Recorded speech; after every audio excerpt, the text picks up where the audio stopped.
should it start here? It should start here because it did start here. I was actually sitting in a pew downstairs on a Sunday morning, attending the Mass, which this church does beautifully, I might add. It was one of those days when they gave a commandment, love the Lord with all thy heart, thy soul, and all of that, and love thy neighbor as thyself. And then there was a lesson based on the Good Samaritan, which is about showing mercy to a stranger in need. And of course, this was when the 2016 election was under full swing, and I was hearing things all over the media that didn't sound like that. And I was sitting there and I was saying, Betsy, you got to do something. And I sit there at my age. Now I'm 74 years old. I know I can't believe it either. But May 1944, do the math, it's true. And when you get to this stage of life, you start thinking, what am I doing with the time? And you know that your tomorrows are a lot fewer than your yesterdays. And you start thinking, well, if I'm on my deathbed, what am I going to regret? I'm going to regret if I don't do something or say something that's important about something when it's needed. And so I was making a fair amount of money selling portraits and doing portraits of the rich and accomplished, which I enjoy. I like working with people. I had no problem with that. But it wasn't really making a statement. And here was this noise going on that bothered my sense of morality, my sense of what is right, and my sense of what America is. I grew up in a country where everything in this room prior to 2015 would have been a 4th of July celebration in just about any town hall in America. We celebrated immigrants because we are immigrants. Now let me just test that. Would everyone who's a full-blooded Algonquin please raise their hand? Cherokee, Sioux, Lenni Lenape, Apache. You're running for... okay, how about, let's see, I hit Cherokee. Pequot. Any Pequots here? Any Mohawks? Well, frankly, that sort of says it all. Everybody in this room is an immigrant. Okay, so my father told me that our people came over with William Penn. They were Quakers. Why did they come here? They were pushed out of England because of discrimination. There were problems. They weren't wanted. Most of the people who came to this country did so because of problems where they were. Whether it was famine, whether it was corruption, whether it was a king that hated them, where they were the wrong religion, they were the wrong whatever. That's why they came here and sought opportunity and built a country. It is these people who had hardship who built this country. And so the question is that happening today? We're hearing, oh no, let's close them out. Let's shut it all down because, the good people came in the past. Well, do you ever read history? Were those great people who were lynching innocent people in the South? Were those great people who were in the gold rush digging and killing each other? You know what the Wild West was like? It was wild. This country needed civilizing. Not all those white guys that came here were wonderful. So, we have to say that the immigrants who came from everywhere in the world, the tired and the poor, built this country. Now, of course, there were issues, there were problems, there were other efforts, there were other times when immigrants were disliked, when a large number came in the 20s. We actually had the Ku Klux Klan walking in the streets of Washington. The fact of the matter, this is who we are. What have we been hearing lately? We've been hearing, block these people, keep them out because they're all prisoners and they're drug dealers and they're all doing that. Well now, is it possible that some bad actors got in? Of course. Is it possible that somebody who's in this MS-13 got in? Yeah, it's possible. But I was in the news media for 20 years. I covered a lot of everything. I covered plane crashes, and the way I see it, what's being said now about immigrants is like saying, oh, we're going to ground all the planes because of that plane crash.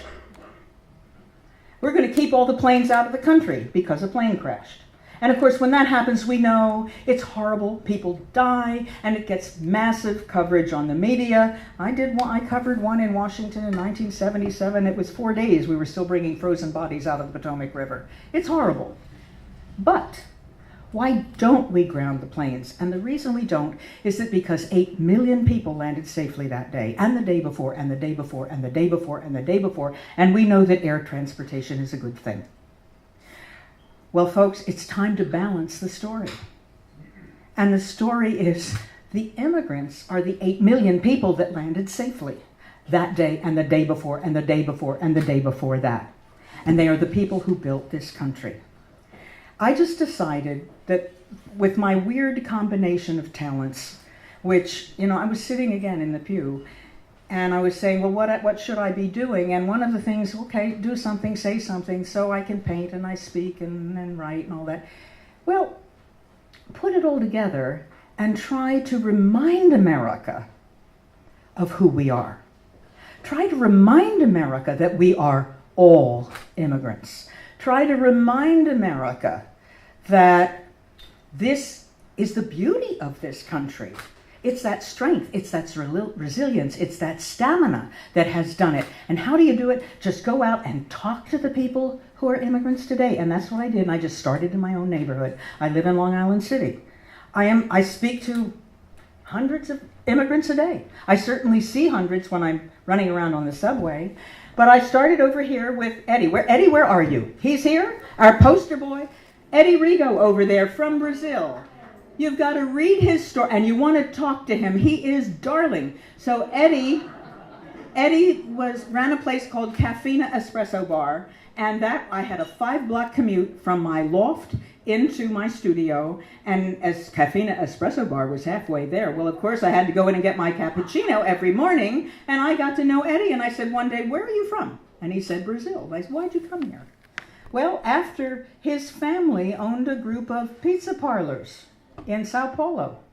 And after the 8th bloody robbery, his parents retired and went into the safer countryside. But Eddie's a young man. He needs to work, and he likes the big city.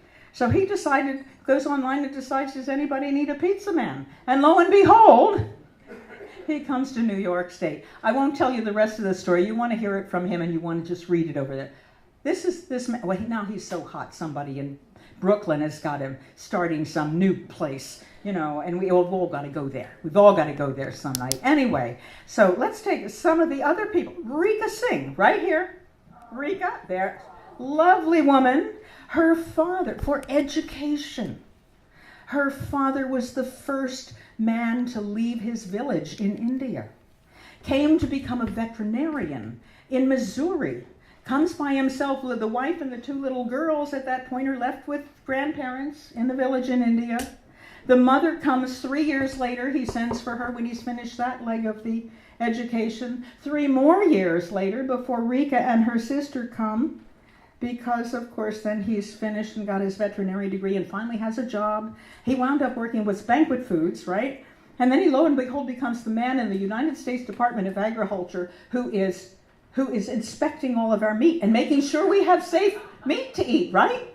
So, and Rika's story is lovely when you find out the sacrifices made for education and for seeing that the family does well. Lovely story. Now, Mio Thwe rolled into my neighborhood. Mio is from Burma. Now, we all know that it's called Myanmar these days. He calls it Burma still. We'll call it Burma. And he has this marvelous truck called Burmese Bites. It's his business. Read about what it was like when he first came here and is working first job. But he was trained as a mechanical engineer. But there were no jobs in Burma. Came over here to finish his education, is working, then finally works for the MTA, and then finds out the MTA is not equipped to get the visas that you need to stay after you finished your education. And so he has to go out and get another job, and he's all over the place. But now finally he has his own business, and it's really good food, by the way. It's called Burmese Bites, and you come to Court Square, and it's always all the students and everybody are there waiting for it. But He's a good businessman. He started things here. Now, Lydia Lazovsky. Lydia, you're here. Down there, there's a marvel. How do I know Lydia? Lydia's over here. Her portrait is over there with the dog. That is our dog. That's because I know Lydia because she's from Ukraine, but she has a doggy daycare and grooming center. So I know her through Banjo. But let me tell you what happened in her family. When Lydia was a little girl, 7 years old, in Ukraine, her father was an economist and wrote something that the communist government didn't like. So they came and they told him, you have a choice. You can either go into insane asylum for the rest of your life, or you can leave the country. There was a slight problem with that because you couldn't leave the country if you were Ukrainian. The only people allowed to leave the country were Jews. So he had to divorce his wife, Lydia's mother, and he had to sell all his wife's jewels in order to divorce her, in order to pay for the passage and to pay the dowry to marry the Jewish woman who would be his transport out of the country. Tore the family apart. And there's a lot more to the story, but Lydia, of course, came here later. Read her story and how she has adapted and how, I said, what was your childhood like? Resilience. And she'll also tell you why it's easier to start a business over here than to do it in Kiev, where somebody comes around every week and says, you owe me money for protection. Those things happen. Richard Mazda. Richard's here. Richard Mazda, this marvelous man here. He had a thriving career acting in London. We do allow Brits in, by the way. Did you know that? Richard, it was a family crisis. His daughter had been accepted into the most wonderful acting school in London, and somebody in the family had called and messed that up, and Richard goes to bat to get his daughter an audition at the School of the Arts over here. So they have like 3 days, and the principal of the school says, get her over here, give her a chance to audition. He says, okay, do it, learn something, you're going. And lo and behold, she gets accepted, and what people do for their children. And he adapted. Of course, he thought he had a job when he came over here, calls the agent up, and the agent says, I just retired. Richard has started Secret Theater, which is a wonderful cultural institution in this city. And in addition to that, he's the head of the Long Island City Arts Open Festival, doing wonderful things for the arts in our community. Diego's story is wonderful. He's over on the wall, and he's the one who framed all of these paintings. He came here as the 15th child in his family. They were poor, as he said. And he came here with $2 in his pocket, and a friend got him a job as an apprentice in a picture frame factory. And he sent $15 a month home to his mother to pay off that ticket for many, many months. And later had his own picture frame factory and employed 40, 50 people. Of course, we're told that they all take jobs away. The man behind me, who is not here tonight, but his daughter is. Where's Teresa Lamb? Oh, there she is. And all grown up and well turned out too, working in the business. And his managing agent is here. Where's okay, Joanne? We're back there. Anyway, wonderful people. Read John Lamb's story. He didn't even have a high school education. He came here with his 7 brothers and sisters and his parents. They all pile in on their aunt in a little house in Long Island and realize 9 extra people's a lot. And he realizes instantly, I'm going to have to support the family. First thing he does, of course, is he goes into the kitchen in a Chinese restaurant, does dishes, and realizes after a week you can't do much that way, you're not going to get ahead. Well, read his story about going from the garment industry when he couldn't speak the language. He spoke Cantonese. They all speak Taishanese. That's another problem. And now he employs thousands of people. He's built like 30 hotels. He has the companies that manages 12 of them? Okay. Immigrants, they all take jobs away from us, right? Yeah. And then there's Perez. Perez Luxama, where I see your handsome face over there. Perez is on this wall in the center. Let me tell you about Perez is from Haiti. Perez's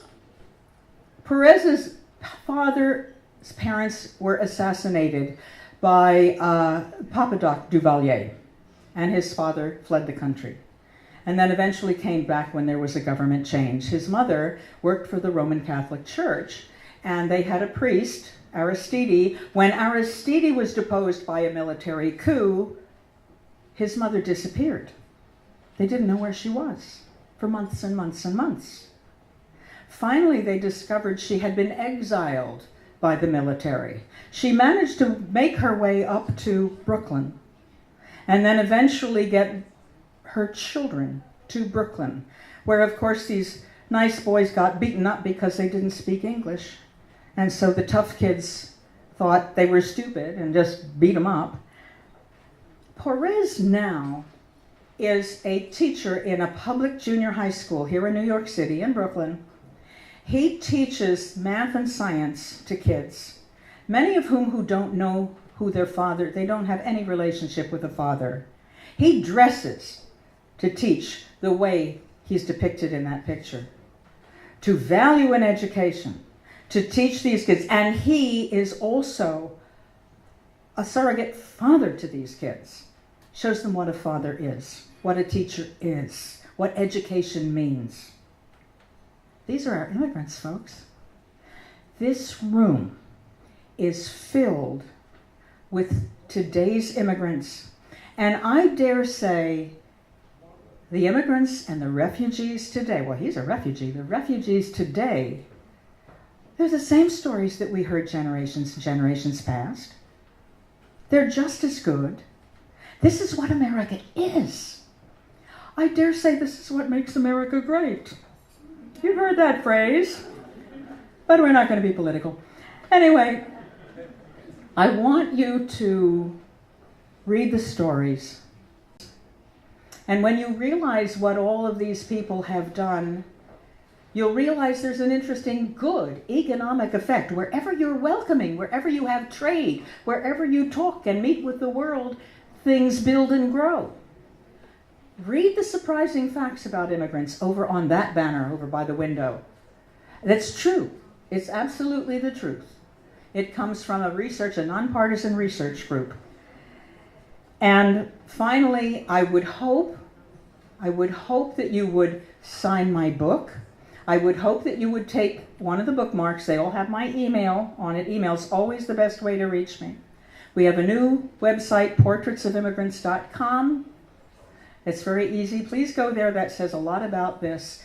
If you can help me spread the word of what America really is, of love, kindness, welcoming, and understanding, to get more exhibits, to be in more places, I want to talk to you. That's really important. It's really important right now. This is just the beginning. Thank you. Thank you for coming.